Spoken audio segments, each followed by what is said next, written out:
Good evening everyone. I welcome you to SAMS Pediatrics. This is a lecture series in Nelson based teaching, primarily focused for postgraduates and and also it is favorable for undergraduates. Today we will be going on to a topic called tuberous sclerosis. Let's go. Tuberous sclerosis as the topic, comes under CNS problems. It is a neurocutaneous syndrome. The meaning for that is it is a neural syndrome which has cutaneous manifestations also. Excuse me. And it is also involving other systems. So it is a multi-system neurocutaneous syndrome. The inheritance of tuberous sclerosis is autosomal dominant in nature and it has variable penetrance. The meaning for it is everyone knows autosomal dominant inheritance, which doesn't need any further explanation. But variable penetrance needs. The full spectrum of the disease will not manifest in everyone. The penetration can be a child with full-blown disease of tuberous sclerosis or a child with certain manifestations of tuberous sclerosis only. So the term variable penetrance means the disease does not have the same significant clinical manifestation in every child. It can vary from this end of the spectrum, which is worst, to the good spectrum. The inheritance pattern is autosomal dominant. The prevalence is 1 is to 10,000 newborn. So 1 in 10,000 newborn baby may be affected from tuberous sclerosis. And 65% is a de novo mutation. So even though the inheritance is autosomal dominant, when you see the baby, you may not have a positive family history because 65% of the disease is a de novo mutation. And an interesting part about tuberous sclerosis is it is also called as Bournville's disease because it was described by Mr. Bournville in 1980, a pathological finding which is post-mortem pathological finding where he found out tubers which are hard swellings. Sclerosis means hard, tubers means swellings. He found out hard swellings in the brain of the patients who had this manifestation and he described the disease first in 1980. Hence, tuberous sclerosis is named as Bournville's disease. Thank you.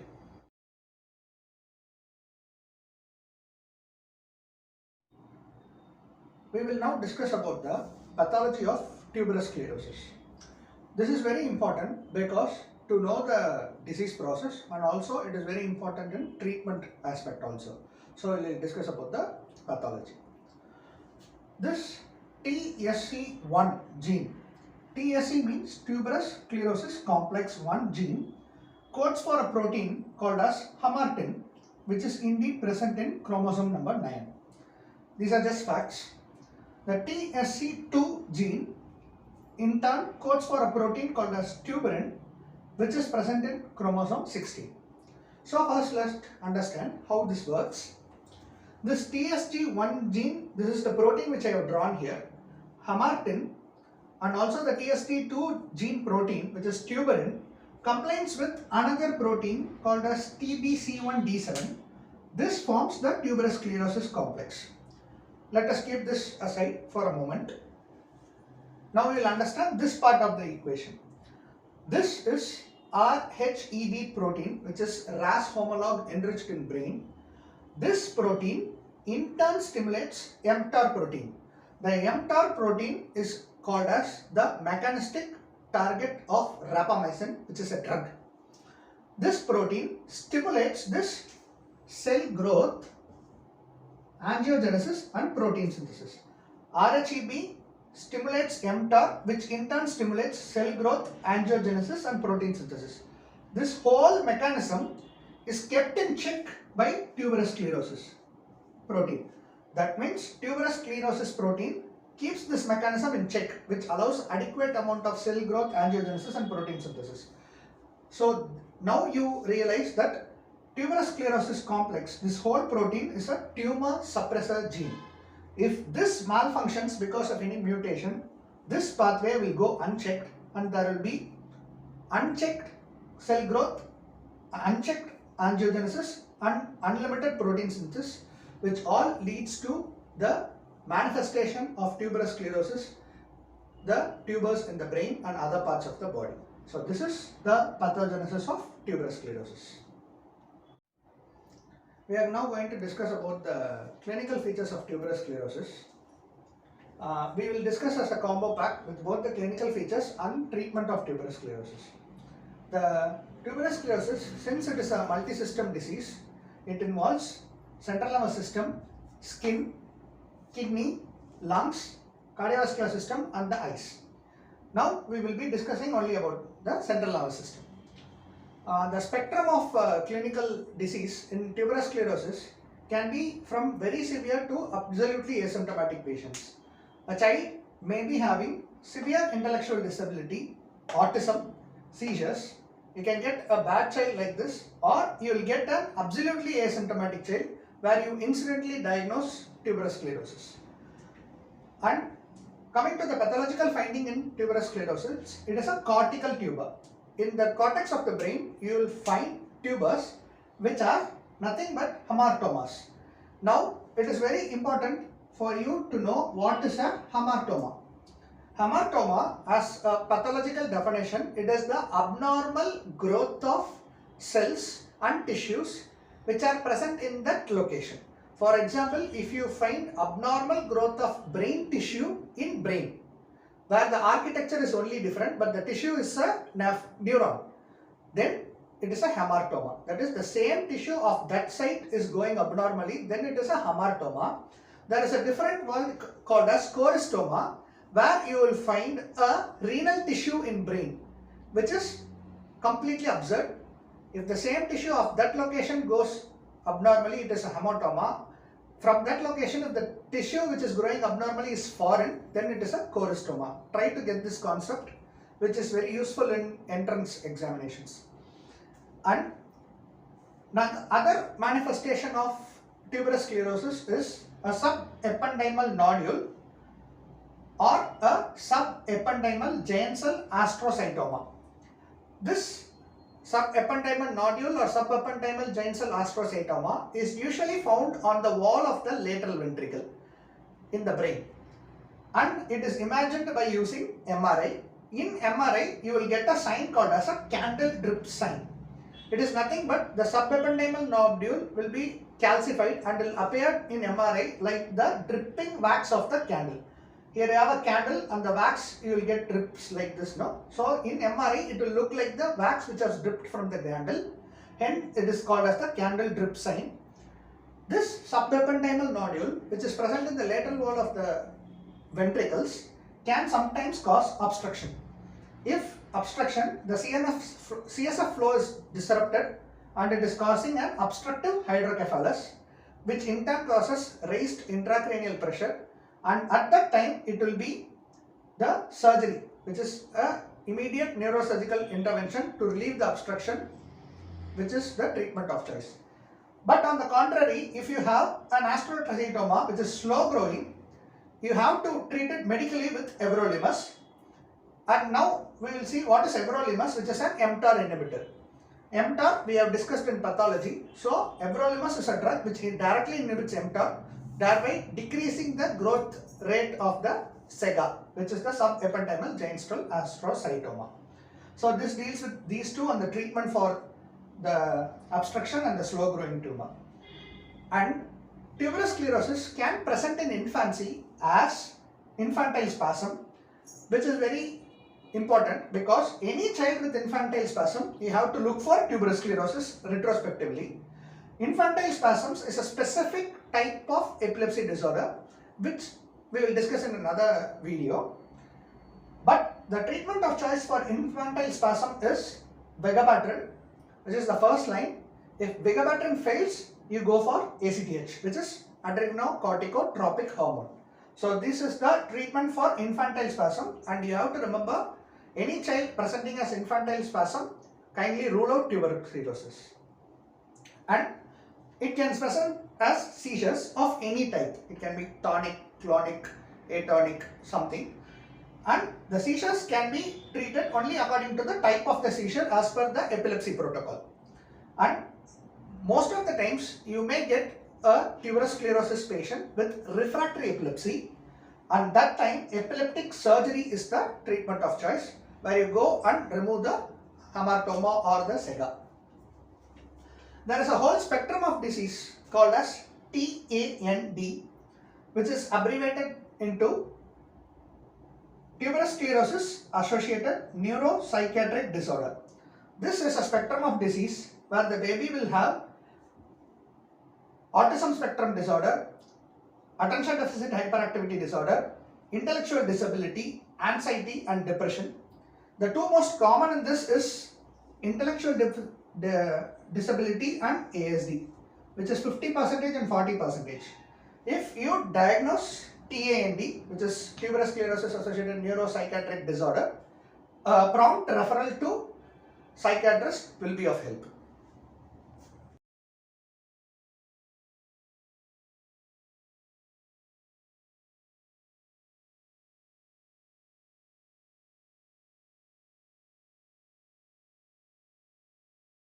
Now let's go to the second part of clinical features and treatment of tuberous sclerosis. Now we will discuss about the skin manifestation. As told earlier, this is a neurocutaneous syndrome. We are done with the neuro part. Now we will go to the cutaneous part. There is a famous saying which my professor usually says, Dr. Ramesh sir, the eyes doesn't see what the mind doesn't know. So usually when an asymptomatic child with tuberous sclerosis comes, it is this cutaneous manifestation which leads on to the diagnosis of tuberous sclerosis. So we must be aware of what is the cutaneous manifestation of the disease. First, we will look one by one. The first thing is a hypomelanotic patch.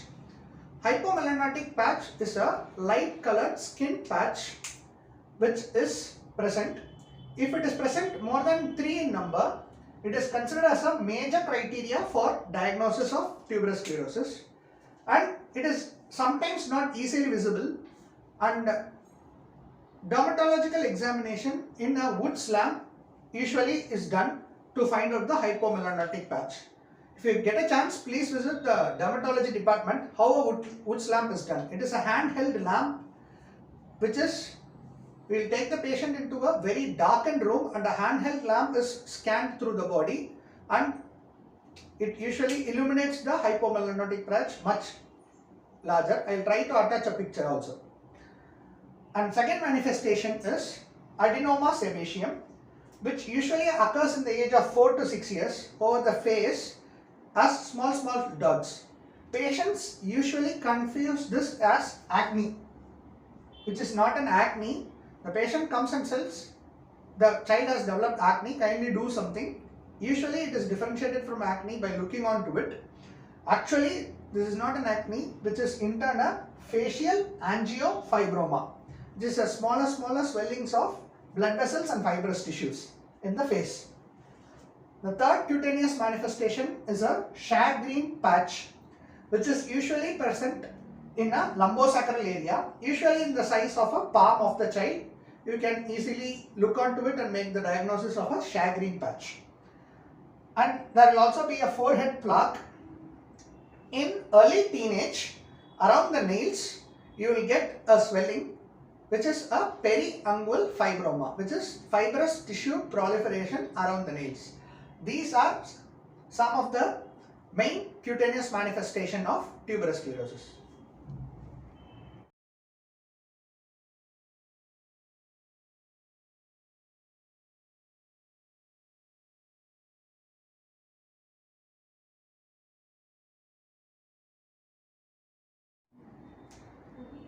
Now we will go on to the next part of the disease, which is kidneys. In kidney, tuberous sclerosis causes renal angiomyolipomas, which is blood vessels, smooth muscle tissues and fat tissue tumors, which is present usually in children more than 10 years, and the percentage of occurrence is very high, which is up to 75 to 80%. It is a benign tumor. Usually this doesn't present clinically, but in the third decade this can present as acute lumbar pain with hematuria or a retroperitoneal bleed. So this is the presenting time when a renal angiomyolipoma usually presents, but it is present from the 10 years of age. In case of an acute bleed, which is clinically described above, the treatment of choice will be a interventional radiological procedure where you will embolize the tumor and you also give corticosteroid to prevent the post-embolization syndrome. In other situations, we can consider nephrectomy, but it is generally avoided because the lesions are plenty, and if nephrectomy is done, the function is not spared and you will lose the nephrons permanently. The medical treatment for renal angiomyolipoma is everolimus, as discussed earlier for the SEGA. The same mechanism, which is an mTOR inhibitor which slows down the tumor growth.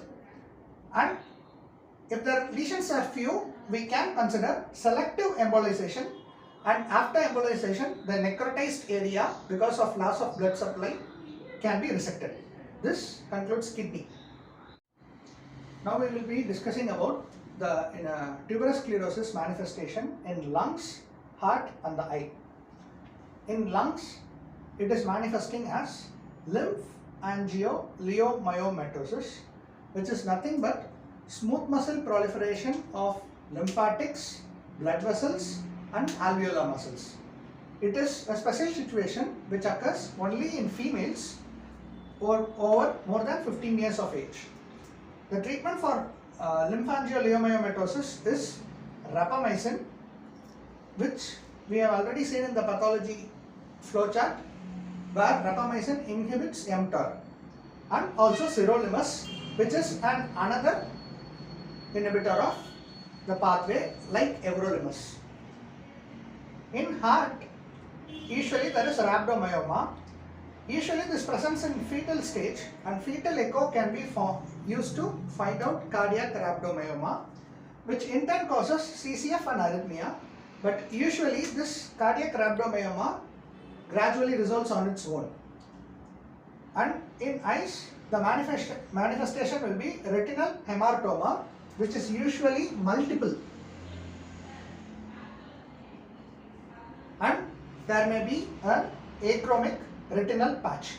Both of this are visualized in ophthalmoscopy or the fundoscopy, usually indirect fundoscopy. We are done with the clinical features. Now we will move on to the diagnosis. Tuberous sclerosis is mainly a clinical diagnosis. There is a laid up diagnostic criteria. In the diagnostic criteria, it is divided into major and minor features. A diagnosis of tuberous sclerosis can be made if there is two major criteria or one major criteria plus two minor criteria. This I will provide you as a picture in the following thing you can follow.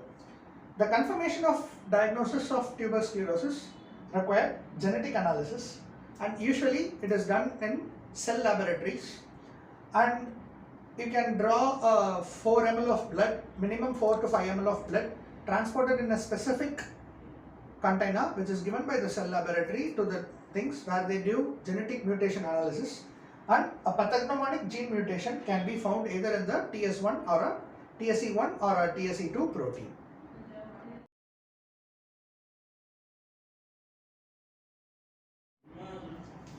Now we have done with the overall picture of tuberous sclerosis. Now comes the final most important part, the follow-up. How will you follow up a child with tuberous sclerosis? We have given a beautiful timetable for following this child with tuberous sclerosis. Every visit, when a child comes for tuberous sclerosis, screen the child for specific issues, especially TAN, which is tuberous sclerosis associated neuropsychiatric disorders. Twice in a year, you have to send the child for a detailed dental examination by a qualified dentist to examine for dental pits, dental enamel pits.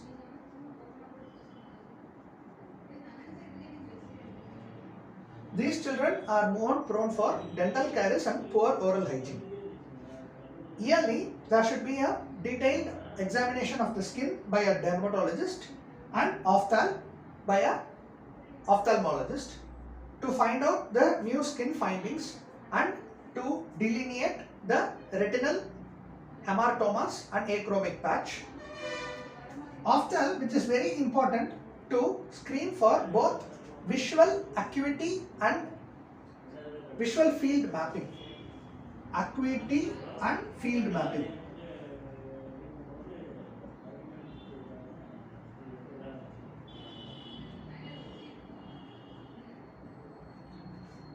When you enter the first grade, this is as per Nelson, first grade is their first standard. For us, it is like the UKG kind of area. There should be a neurodevelopmental assessment because these children are more prone for ASD, ADHD and intellectual disabilities. So that is mandated when these children are entering the first grade, preferably by a pediatric neurologist or a general screening by a trained pediatrician. At 3 years, it is not 3 years of age, every 3 years interval, we have to do an MRI brain. This is because we have described the findings, which is the subependymal lobule, cortical tubers and segas. These can cause obstruction and hydrocephalus, and the size of this needs to be assessed on a periodical basis. Every 3 years interval, an MRI brain has to be done to ascertain the size. And now I would like to mention an important clinical point regarding this SEGA. The parents should be educated regarding the clinical findings of increased ICP, which usually is presented in child as headache, vomiting, not usually projectile, but projectile vomiting is pathognomonic, deteriorating level of consciousness and soft neurological signs like anisocoria. These things are signs, but the symptoms like headache, vomiting, visual disturbances, seizures and new onset seizures and deterioration of sensorium has to be educated for the parents so that they bring back the child to immediate medical attention in case if there is a obstruction and increased intracranial pressure. So this is MRI brain done every 3 years. Same 3 years interval, you have to do renal imaging, which can be done either with CT, USG or MRI, just to find and delineate the renal angiomyolipomas. And also an echo and ECG has to be repeated every 3 years in order to find rhabdomyomas and to find out any conduction abnormalities caused by the rhabdomyomas. This is 3 years interval. In every 5 years interval, for girls more than 18 years of age, it is recommended to do CT chest, which will be picking up your lymphangioliomyomatosis in lungs. This concludes the detailed discussion of tuberous sclerosis. If you are very much interested in pediatrics and you like the videos, kindly like, share and subscribe, and share this video with your medical fraternity friends. Thank you.